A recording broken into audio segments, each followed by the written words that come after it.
What happens when two of the music industry's biggest names sit down for what should be a warm, friendly conversation, Mullally, for it to spiral into one of the most uncomfortable moments in daytime television history? This wasn't just an awkward interview.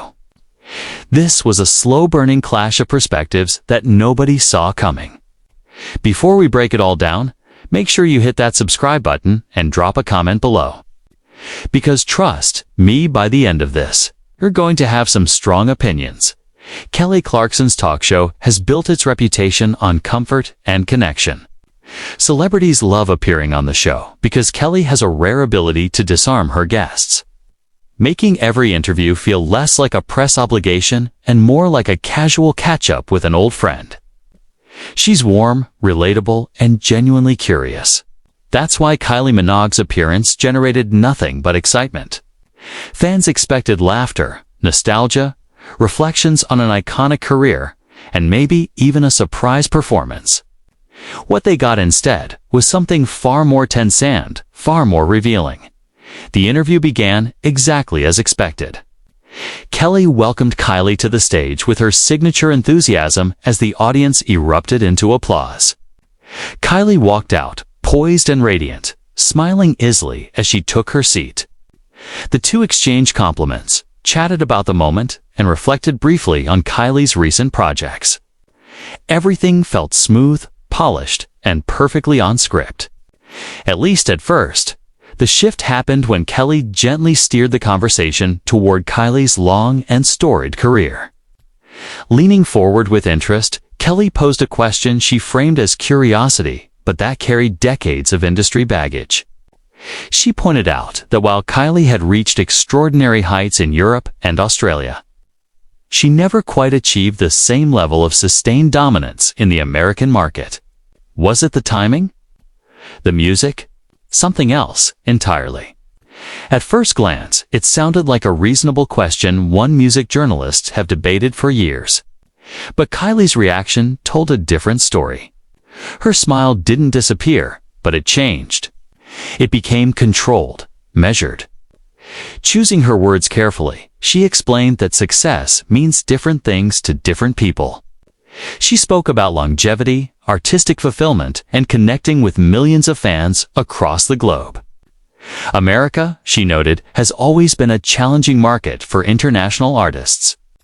But she had never defined her value by chart positions in a single country. Kelly nodded. But instead of moving on, she pressed further. She referenced Kylie's previous attempts to break into the U.S. albums shaped for American audiences. Collaborations with American producers and major promotional tours.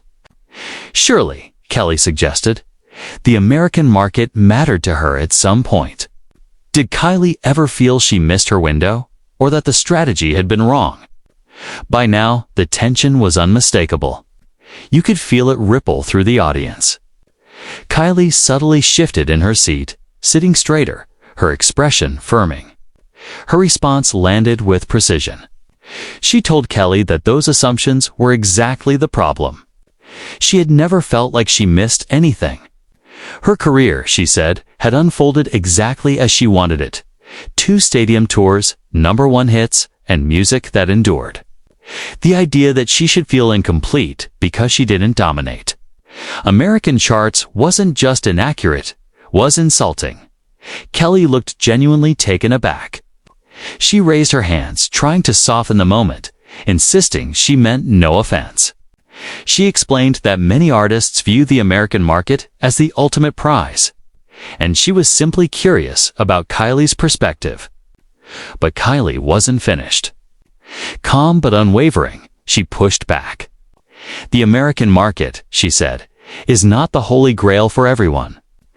That belief might make sense from an American point of view, especially for someone who rose to fame through American Idol. But the world is much bigger than one country, Kylie continued, her words landing heavier with each sentence. Her career had taken her across continents, cultures, and generations. She had never needed American validation to feel successful. The expectation that she should was, in her words, part of a larger problem one that placed America at the center of a global industry that doesn't revolve around it. Kelly paused, visibly processing the moment. She attempted to recalibrate, acknowledging that she may have phrased the question poorly. Reframing it, she asked whether American audiences might have missed out by not embracing Kylie's music the way the rest of the world had. Kylie took a brief pause, then delivered the line that completely changed the atmosphere in the room. She said that this entire line of questioning revealed far more about American exceptionalism than it did about her career. And in that moment, the interview stopped being just uncomfortable. It became unforgettable. Kylie's voice didn't rise, but the weight behind her words was unmistakable. She challenged the very foundation of the conversation, asking why global success is so often reduced to a single question about America. Why, she asked, does the narrative always revolve around what supposedly went wrong in the US when an artist has thrived everywhere else? She laid out the facts calmly, but firmly. Over 80 million records sold worldwide. 7 #1 albums in the UK. Sold-out world tours spanning decades. And yet, here they were, dissecting her career as if none of that mattered. The studio fell completely silent. This was no longer an interview. It was a reckoning. Kelly shifted in her seat, visibly uncomfortable. Sensing the mood had slipped far beyond light conversation, she attempted to redirect, offering an apology and suggesting they move on to Kylie's new music and creative process. But Kylie wasn't willing to let it go. She stopped the pivot cold, insisting that this was an important conversation precisely because Kelly had brought it up. Then she asked the question that landed like a punch. Did Kelly ask every international artist who came on the show why they failed in America? Or only the ones she believed should have done better? The implication hung heavy in the air. Kelly looked genuinely flustered now. She rushed to clarify, insisting she never believed Kylie had failed and that her intention was simply to discuss how different markets function in the music industry. She emphasized that she interviews international artists all the time and never means to make anyone feel attacked. But Kylie leaned back, crossed her arms, and made it clear that intention didn't erase impact. She said she did feel attacked because the entire line of questioning rested on the assumption that her career was lacking. Kelly herself had framed the conversation around what Kylie hadn't achieved in America. And that framing carried a judgment Kylie did not accept. Kelly took a slow breath, clearly trying to regain control of the moment. She apologized again, more carefully this time, expressing admiration for Kylie and acknowledging that she may have approached the subject the wrong way. For a brief moment, it seemed like the tension might ease. Kylie nodded, and Kelly cautiously began to move toward another question. But then, almost without realizing it, Kelly reignited everything. She wondered aloud what it would take for someone with Kylie's level of talent to truly break through in America, what the formula might be, what the missing piece had been. That was the moment everything exploded. Kylie uncrossed her arms and leaned forward, her patience finally gone. She repeated Kelly's words back to her, the missing piece, and asked if Kelly could hear herself. She pointed out that Kelly had just apologized for implying her career was incomplete, only to immediately ask what was missing.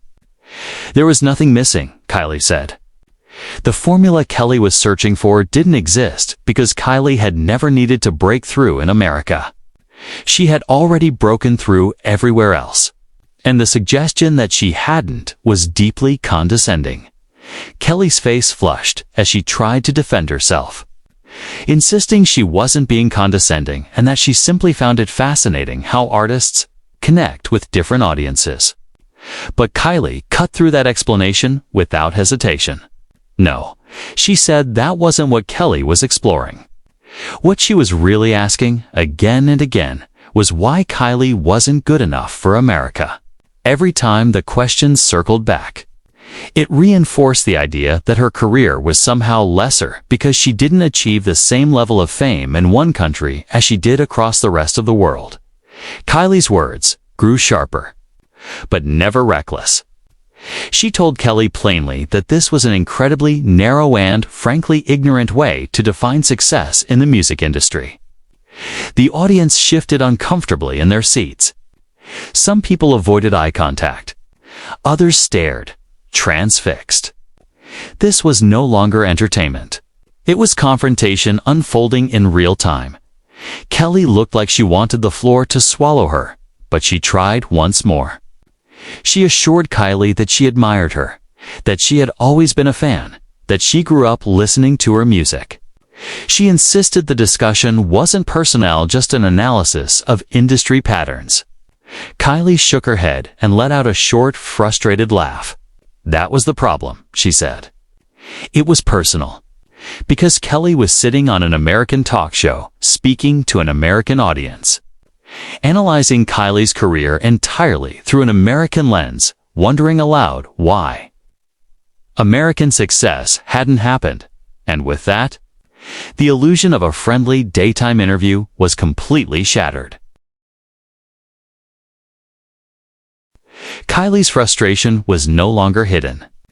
She pointed out that no one had asked her about her 7 number-1 albums in the UK, her record-breaking tours in Australia, or the fact that she had spent more than 3 decades making music and still selling out arenas around the world.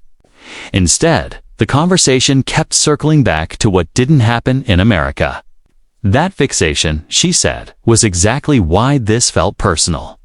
Because when everything she had achieved globally was ignored in favor of one market, it reduced her entire career to a supposed shortcoming. Kelly's posture stiffened, her tone shifting into something more defensive. She acknowledged that America is one of the largest music markets in the world and argued that it was natural to talk about it. She insisted she wasn't saying it was the only market that mattered, just that it was a significant one and fair to discuss. But Kylie didn't soften. She agreed America was important, then immediately dismantled Kelly's framing. The issue wasn't the market itself, she said, was the implication that American success was the ultimate validation and everything else was secondary. Kelly kept saying she wasn't calling Kylie's career incomplete, yet continued asking what was missing and what it would take to break through. America remained the center of a conversation that was supposed to be about a global career. And Kylie asked plainly how Kelly couldn't see how problematic that was. Now Kelly's frustration surfaced as well. She said Kylie was reading too much into it, explaining that asking probing questions was part of her job. Some conversations, she said, touched sensitive topics, but that didn't mean she was attacking anyone. Then came the line that shifted everything. Kelly suggested that Kylie had come into the interview already defensive and was twisting everything she said into something negative. That struck a nerve. Kylie sat up straighter, her voice steady but unmistakably firm. She said she came into the interview expecting professionalism and mutual respect. Instead, she had spent several minutes being subtly told her career wasn't good enough because she hadn't achieved what Kelly believed she should have in America. And now, Kelly was implying that Kylie was the problem for defending herself. Kylie named it plainly. That, she said, was gaslighting. The word hung in the air. The audience audibly reacted. Kelly looked genuinely shocked and pushed back hard, saying she was not gaslighting her and was trying to have a conversation. She pointed out that she had apologized multiple times and asked when they were supposed to move forward. That's when Kylie shifted in her seat like she was preparing to leave. She said they could move forward when Kelly actually understood what she was saying rather than offering apologies that were immediately followed by the same behavior. An apology without change, Kylie said, wasn't accountability. It was a request for silence so the interview could continue.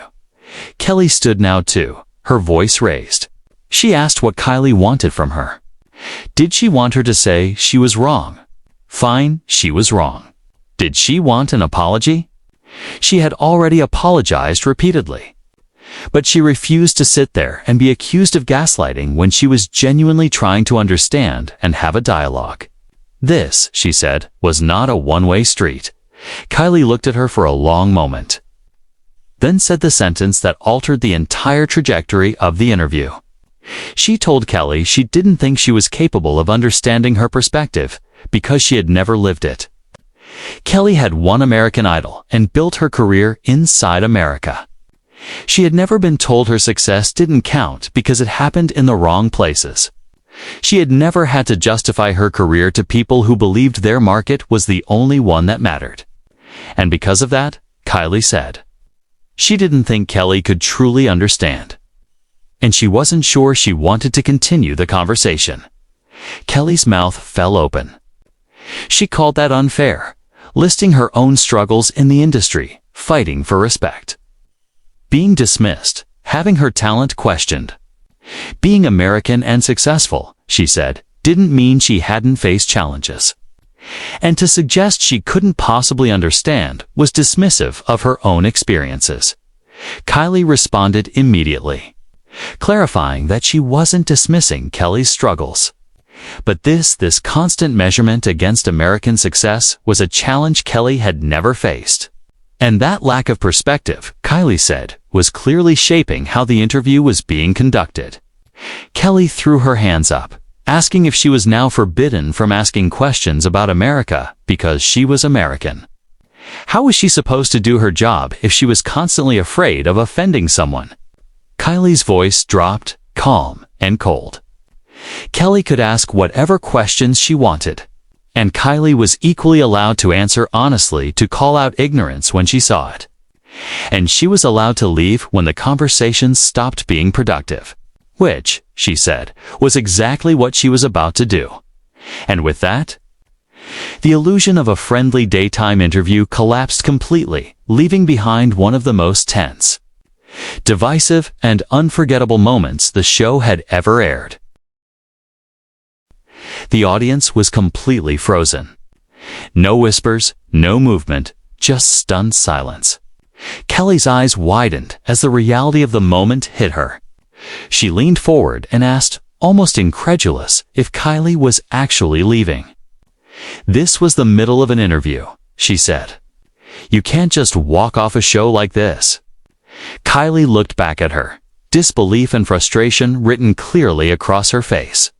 Yes, she said calmly, she absolutely could walk off. She had agreed to come on the show to promote her music and have a pleasant conversation, not to be psychoanalyzed, but why her career supposedly failed in America.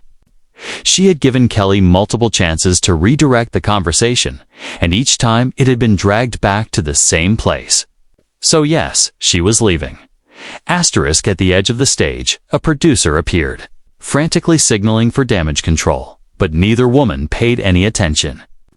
Kelly, now visibly rattled, insisted that this was insane. Adults, she said, worked through difficult conversations instead of storming off. Kylie let out a sharp, humorless laugh. She reminded Kelly that she had been in the industry longer, done thousands of interviews, and knew exactly how to behave professionally. What she would not do was sit there while her accomplishments were diminished under the guise of innocent questions.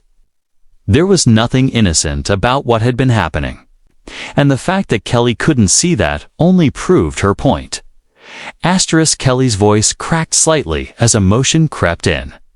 She insisted she had been respectful, welcoming Kylie warmly, praising her work, trying to have a meaningful conversation. Instead, she said, Kylie had turned it into a personal attack, treating her like the enemy for simply asking about her career. Kylie stepped back from her chair and responded sharply. Respect, she said, wasn't about polite words, it was about substance. And the substance of Kelly's questions had been disrespectful from the start. The entire conversation had been framed around American failure as the baseline, and everything else followed from that flawed foundation. Asterisk Kelly shook her head, growing louder, insisting she never called Kylie's career a failure. She had simply stated a fact, that Kylie didn't reach the same level of success in America as elsewhere. Facts, she argued, shouldn't be treated as insults. Kylie's eyes flashed. Context mattered, she said. Yes, the fact itself might be neutral. But the way it was presented and the follow-up questions about what was missing, what the formula was, whether she missed her window, turned it into judgment. American success was being framed as something she should have achieved but didn't. That was not neutral. That was a value judgment. Asterisk, then Kelly crossed a line. Arms folded. She suggested that maybe Kylie was simply insecure about the topic and couldn't handle it being discussed at all. Maybe, she said, the issue wasn't the questions but Kylie's own feelings about her American career.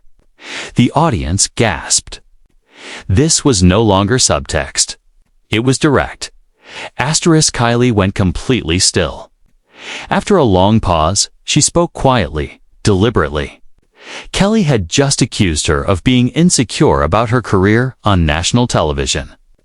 After multiple explanations about why the questions were problematic, Kelly hadn't listened or reflected. She had attacked Kylie's character instead. That, Kylie said, told her everything she needed to know. Kelly looked like she instantly regretted the comment, but she didn't back down. She accused Kylie of being hostile from the very first question and refusing to accept any apology. At some point, she said, she had to wonder if this was really about the questions at all. That was the end. Kylie removed the microphone from her lap and placed it carefully on the chair. She said she was done. She wasn't going to defend herself to someone who clearly had no interest in actually listening. She explained exactly why she was leaving, not because she was insecure, not because she couldn't handle difficult conversations, but because Kelly had shown through her words and actions that she didn't respect her or her career. And Kylie did not waste time where respect didn't exist. Asterisk, Kelly pleaded with her to sit down, to talk it through rationally, to work it out. But Kylie was already moving toward the edge of the stage. Kelly followed a few steps behind, accusing her of leaving her alone to deal with the fallout, of making her look like the villain. Kylie turned back one last time and said calmly that Kelly had done that herself. She was simply refusing to be part of it anymore. Maybe this would be a learning experience. Maybe next time Kelly would think twice before centering American success as the ultimate measure of achievement. Either way, it wasn't Kylie's problem anymore. Asterisk, Kelly called it unprofessional. Walking off a show mid-interview, she said, was incredibly unprofessional. Kylie smiled, but there was no warmth in it.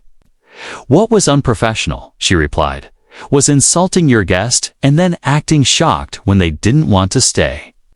Kelly had created this situation. She needed to own it. Asterisk, and with that, Kylie walked off the stage.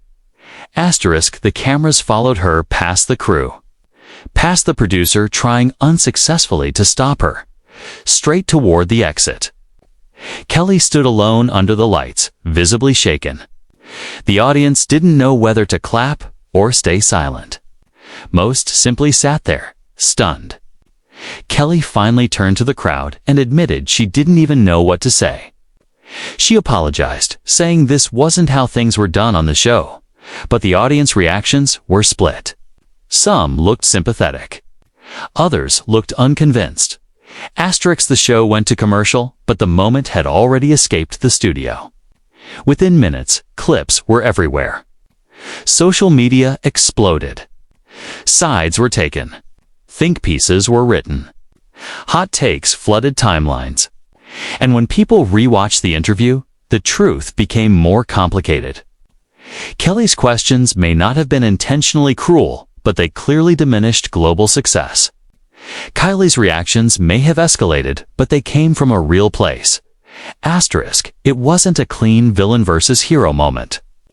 It was messy, human, uncomfortable, and that's exactly why it became a cultural flashpoint, one that forced people to confront how success is measured. Whose perspective dominates? And what happens when two powerful voices collide in public? Asterisk, so now the question is yours. Asterisk, was Kelly out of line, or was Kylie too sensitive? Asterisk, drop your thoughts below. And don't forget to subscribe, because moments like this don't happen often. But when they do, they change the conversation.